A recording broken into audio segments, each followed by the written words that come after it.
putih kita ni. Allah, gila pula dah. Tak nak berkongsi rezeki boleh ke? Boleh? Boleh.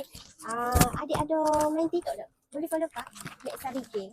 Jadi, Kak nak berkongsi rezeki dengan adik. Suruh adik try kuliah. Okay. TikTok. Mek Sarike nama dia. Beres ke?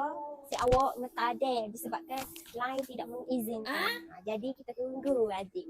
Okey, Mek Sarike. Boleh follow? Dua-dua boleh.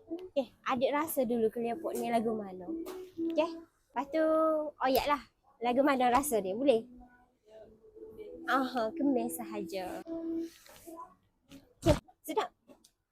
Jadi si awak nak bagi ke adik ni Clearport. Jadi Clearport ni adik ada masalah ke apa? Molek sangat adik. Dia ni sesuai sangat untuk adik. Sebab dia boleh merawat masalah adik. Kulit jerawat, kulit kusam.